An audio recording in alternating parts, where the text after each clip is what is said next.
Hey guys, welcome back to JDMods. It's been a while since the last video. We've been very busy with non-car related stuff, but today is the first video in the new RX7 rebuild series. As you guys know, this is my second RX7. Sold my first one in 2020 to buy my MR2, but missed the RX7 so much I decided to buy another one. This one came up for a good deal. So let's go ahead and show you guys what it needs, and we'll start tearing it apart today. Super quickly, before we talk about the car too much, you'll notice that this is the first video in the new garage. This is our new garage that we pretty much spent the whole summer of 2021 building. Taking you on a quick tour of it. It's still very new to us. We're still kind of filling up with lots of stuff, but as you can see, we have obviously electricity, got some ramps and drain pans over there. We got some nice new windows, new door with a window in it as well, MR2 carbon fiber hood on the wall. We have our toolbox corner with some benches, welders. We have an electric heater in here, just nice and quiet, especially for videos. A lot better than the propane. Really good lighting. We have 6 LED lighting fixtures. It's a drive-through shop, so that door back there, you can go ahead and drive and park cars behind the garage if you want. There's our big window looking into our neighbor's yard, lots of natural lighting. And then at the front we have 2 doors and a light switch for the outside light. It's a full height ceiling. We insulated the peak rather than putting in a roof. Just gives us the opportunity of storing stuff up in the ceiling, which we've done over here. Got some bumpers, gas tanks, stuff like that over in the ceiling up here. Anyway, you didn't come here to watch a garage video, so let's take a look at the RX7. Here's the RX7, pretty much as I got it. I believe this is a 1992 or 3. Right-hand drive RX7. It's being repainted. It was red. It's being repainted blue quite a while ago. I'd say over 10 years ago. The condition of the body is very good. It has some molded side skirts molded onto the fenders, and I think the rear quarters as well. It's just on some drift spares right now, mismatched TE reps and some BBS looking wheels. I'm gonna have to change those out, of course.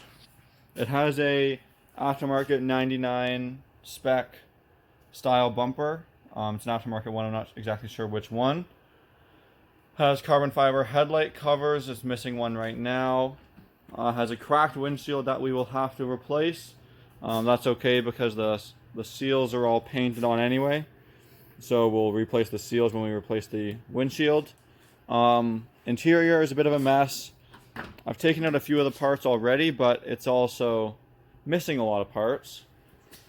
Smells a little bit. You can see it used to be red. I've been slowly collecting the pieces to bring the interior back to life.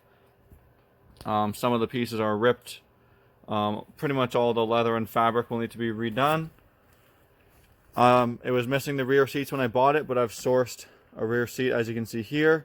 Rough condition, so I'll probably have to reupholster it, but that's a job for another video. Let's go ahead and pop the hatch and take a look back there. Taking a look at the back of the hatch, you can see same kind of story. We're missing a few pieces. Interior trim.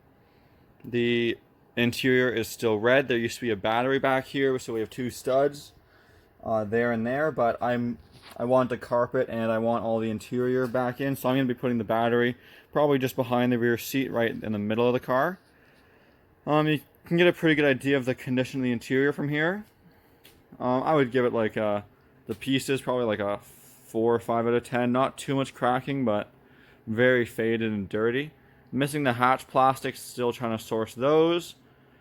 Tail lights, unfortunately I had to buy a new set from Japan. This one was repaired. Has like a little red piece where it should be black. Someone was probably going to paint it but never did. And this one over here, the lens is good, but the housing is all broken up.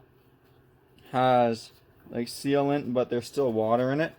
So I got some new cheap headlights from Japan. Tail lights. I actually like the early spec ones better than the late spec. I know it's an unpopular opinion, but I think these look really classy. As you can see, the body on this side is also in very good condition. The rear hatch seal is really rough. It has like overspray and it's all bunged up.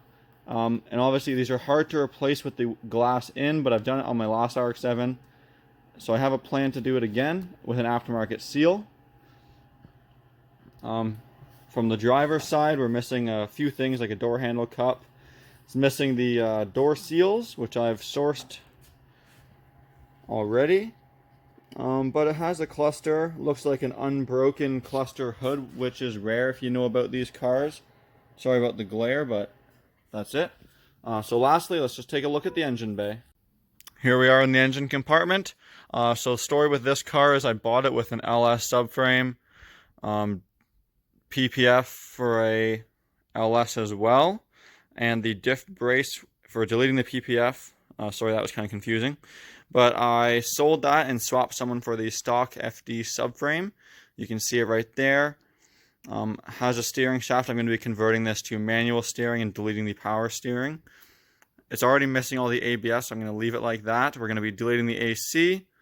The firewall is a bit messy because someone put on some manual brakes and a different clutch, I'm assuming for the LS swap. So I have to weld up the firewall a little bit. It has BC Racing coilovers. So that's pretty exciting. That's an expense I've saved. Aside from that, the engine bay itself is pretty gutted as well. I'm going to have to buy a whole bunch of little accessories here and there. But I'm also going to be deleting pretty much everything that is not necessary. So that should also save some money. So you've seen the car. Let's go ahead and take a look at some of the accessories. I've already ripped off some stuff. These are some of the window trims that go above and below the windows. In here is my box of parts from Japan. A lot of these parts are hard to come by now, so I am buying some from Japan. These are my taillights. Sorry, the box won't stay open. Taillights, and also I was able to score a set of rear speakers with metal brackets. Hard to see in the bubble wrap there, but got those for pretty much the price of the speakers, including the rear metal brackets, which was pretty sweet. Those are really hard to find. This is mostly going to be interior trim. Got the center tail light. Nothing exciting there. These are all the boxes I'm storing the interior parts in as I take them off. Spare center console piece, also a bit rough. Over here, we have one of the two seats. This is the driver's seat and the rear center. As you can see, I'm going to have to also reupholster this. It's missing some foam and it's cracked all over the place. It's missing one of the plungers there. And we have one plunger here, so I might use this one as a reference for a 3D printed plunger maybe. And then under this piece of garbage, we have the 13B I sourced for this car. I didn't want to go LS even though it came with all the LS stuff. I was able to source this 13B. It's missing a few things like the upper intake manifold, which I had to buy separately. The transmission is just over there. So I would say we have about 80% of the parts. It's amazing all the little stuff you find that you need, but we're getting there. What I'm going to do before ending this video is start gutting the RX7. I'm going to take out all the interior. It's quite smelly. I think some mice were living in it. And there's a lot of cleaning to be done. And of course the dash has to come out because of the firewall welding. Don't want to catch my dash on fire.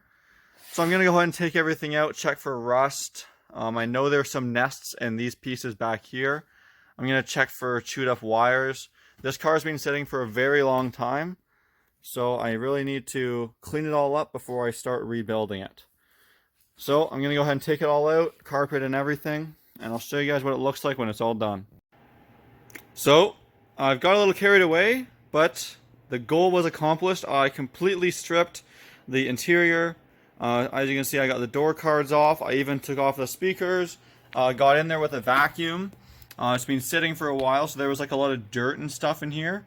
I vacuumed it all out, and I'm going to actually oil spray inside the doors because a lot of cars, the drain holes will get plugged, those ones there, and that's what causes your doors to rust. So I vacuumed up all the dirt to help the water run down and escape. And I'm also going to just do a light oil spray.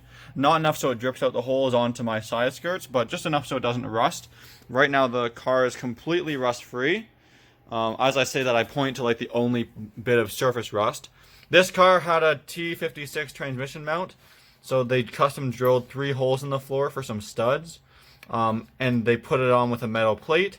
So that's like on top of sound deadening, so that's not actual rust, and this is just like rust powder. It's not rusty. That's literally the only bit in the entire car. The floors are mint. Coming from a world of MR2s, this thing is amazingly clean. As you can see, I got the headliner out. The roof is also amazing.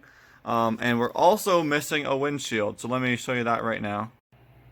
As you can see, I popped the windshield out. It was very much broken.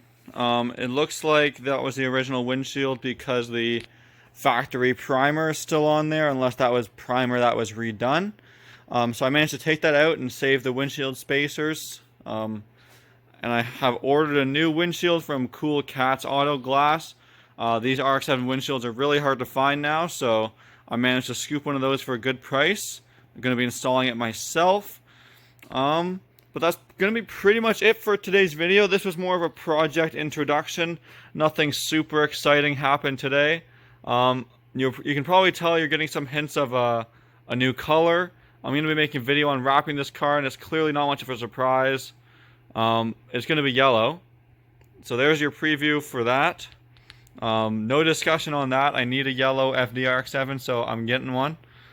Aside from wrapping it, I have to strip the engine bay and weld up some holes. That's more V8 swap carnage. Gotta weld that up, paint the engine bay. Lots to do, as you can see, based on the condition of the car. But I wanted to give you guys this quick introduction. Hopefully get some of you stoked on this build. I didn't film much of my last FD build, so I'm going to try and do a better job this time. If there's something specific you want to see, please let me know. As always, thanks for watching. Please like, comment, and subscribe.